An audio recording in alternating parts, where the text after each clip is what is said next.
फरीदाबाद में यमुना में आई बाढ़ के पानी में डूबने से हुई ससुर और दामाद की मौत। बता दें कि दिल्ली से सटे फरीदाबाद के बसंतपुर इलाके में आई यमुना की बाढ़ में ससुर और दामाद की डूबने के चलते बीते मंगलवार को दर्दनाक मौत हो गई थी, जिनका शव बीती रात बरामद किया गया, जिनका आज फरीदाबाद की बादशाह खान अस्पताल में पोस्टमार्टम करवाकर शव उनके परिजनों को सौंप दिया गया है। तस्वीरों में दिखाई दे रहे हैं ये वही दोनों ससुर और दामाद बंटी और सागर हैं। बता दें कि दामाद बंटी और ससुर सागर दोनों ही मंगलवार को घर से बाहर कुछ सामान लेने के लिए निकले थे। बंटी की एक रिश्तेदार ने कहा कि बंटी की पत्नी को लगभग 20 दिन पहले ही एक बच्चा हुआ था। दूध लेने के लिए बंटी अपनी ससुर के साथ घर से बाहर निकला था, लेकिन अचानक से बसंतपुर इलाके में यमुना में आई बाढ़ के चलते पानी का स्तर बढ़ गया था।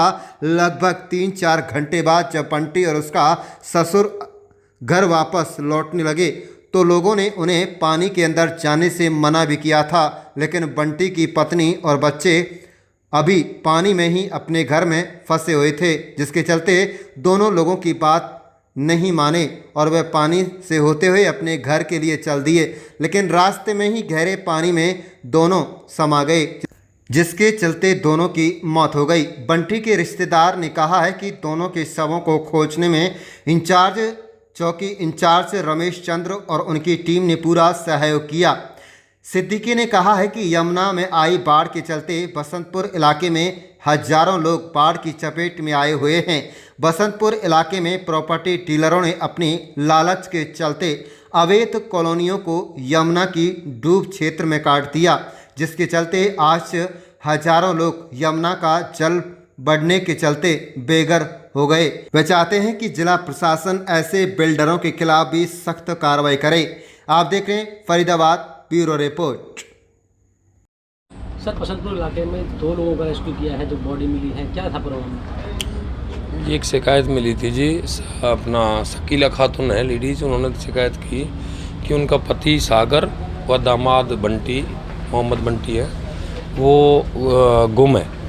घर से आए थे सामान लेने के लिए मार्केट और वापस नहीं गए घर पे। सिर्फ इनके पार्ट 3 जो बसंतपुर कॉलोनी लगती है उसमें, जो कि यमुना डूब क्षेत्र है, उसमें ही रहते थे। तो वहाँ से हालांकि पहले भी प्रशासन द्वारा काफ़ी अलर्ट किया गया था, लोगों को अवेयर किया जा चुका था, भाई यहाँ से निकलो, यमुना में जो बाढ़ का वो आ रहा था। तो उसके बावजूद ये लोग उसमें रुके हुए थे। वहाँ से ये दोनों बंदे रात के समय घर से आए थे, तो आने पर नेक्स्ट डे इनकी पत्नी ने, जो शकीला खातून ने जो शिकायत दी थी, भाई इस तरह से वो 2 बंदे मिस हैं। मिसिंग की तुरंत FIR करते हुए पुलिस ने तुरंत बिना किसी देरी के पताजोही की गई, लोगों में इन्वेस्टिगेशन पाया गया कि ये लोग रात को किसी बंदे ने वापस जाते हुए दिखे करीब 10 से 10:30 11 बजे।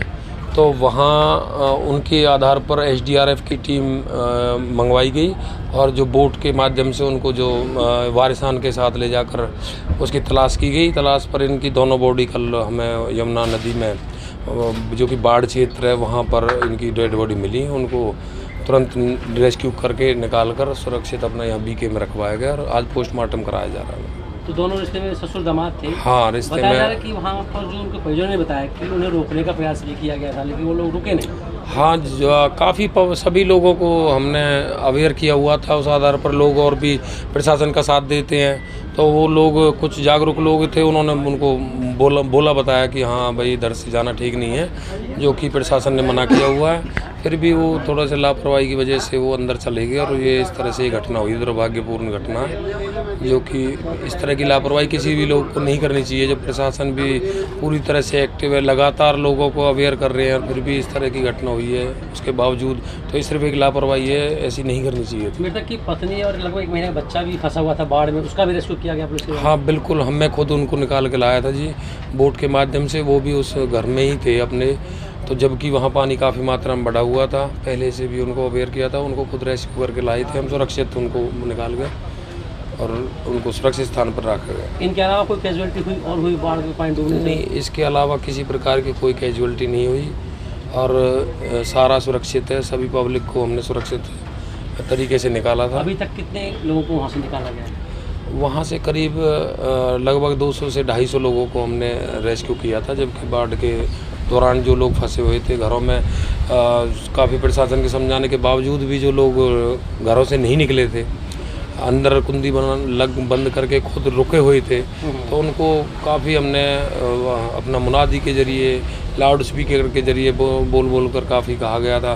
परंतु वहाँ पब्लिक काफ़ी बहुत ज़्यादा रहती है, करीब 15 से 20 हज़ार लोगों का वहाँ है जो घरों में रहते हैं। वो डूब क्षेत्र काफ़ी करीब 2.5-3 किलोमीटर के एरिया में वो कॉलोनियाँ हैं, सिविन क्लिप पार्ट 1, 2 एंड 3। तो सभी लोगों को लगभग निकाल दिया गया था पहले ही, फिर भी कुछ जो लोग बचे हुए थे उनको भी बाद में 250-300 के करीब थे, उनको निकाला गया। मैं पकड़ूँगा, छोड़ दीजिए। सर नाम क्या है आपका? KI सिद्दीकी। सिद्दीकी साहब, ये लोग कौन हैं जो? ये दोनों हमारा इनसे पारिवारिक संबंध था जी। ये दोनों जो है, एक जो बंटी है उसको अभी बच्चा हुआ था 20 दिन पहले। मिसिस को? हाँ, तो वो बेटा, तो वो उसके बच्चे का दूध लेने जा रहे थे। अच्छा, इनके साथ सागर था, इनका फादर इन लॉ था। अच्छा, सागर और बंटी। हाँ, अब ये समझ नहीं पाए, 6 बजे आए थे वो, कोई अटल चौक है वहाँ पे सामान लेने के लिए, बसंतपुर इलाके में। बसंतपुर इलाके में।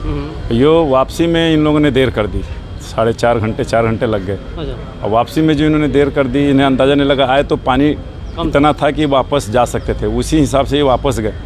मगर पानी काफ़ी, तकरीबन 3-4 फुट पानी बढ़ चुका था। दोनों तैरना नहीं जानते थे। अच्छा।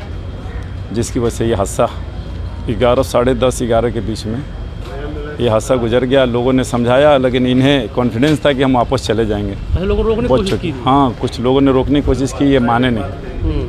अब अफसोस इस बात का है कि दोनों नौजवान बच्चे, दोनों की उम्र 25 साल, 26-25 साल है।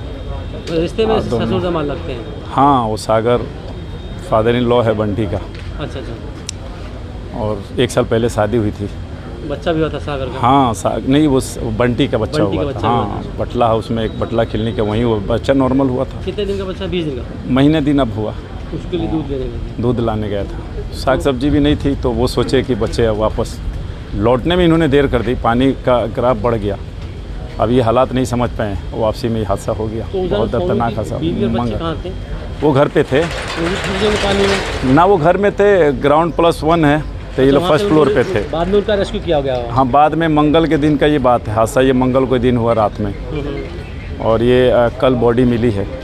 प्रशासन ने हेल्प किया, नवीन नगर थाने के रमेश चंद साहब हैं, उनका योगदान बहुत अच्छा रहा। बहुत अच्छा योगदान रहा। जो भी स्टाफ रहे, इन्होंने पूरा SHO जो हैं पाला थाना का, इनका योगदान बहुत अच्छा रहा। इन लोगों ने बहुत अच्छा काम किया। तो 2 दिन बाद मिली बॉडी? कल मिली है। ट्यूसडे की रात को हादसा हुआ और कल फ्राइडे को तकरीबन 2 बजे के बाद पता चला बॉडी का कि कहीं पे फंसा हुआ। हाँ, काफ़ी दूर था, तार थी, जो जमुना का तार है उसमें फंस गई, उसमें फंसी हुई थी, वरना बड़ा मुश्किल था बॉडी भी मिलना। अगर रुक जाती तो शायद इतना बड़ा हादसा ना होता। नहीं होता, तो क्या बोला जाए, ये तो ऊपर वाले का। तो आर्थिक स्थिति अब खराब हो जाएगी, कोई मुआवजे की मांग सरकार से? अब ये सब, अब आदमी चले जाने के बाद से आप मुआवजा दो, कुछ भी दो, क्या मिलेगा? आदमी वापस नहीं आता, मुआवजा क्या है? आदमी चाहिए, पैसे तो आदमी कमा लेता है, ज़िंदगी नहीं मिलती वापस।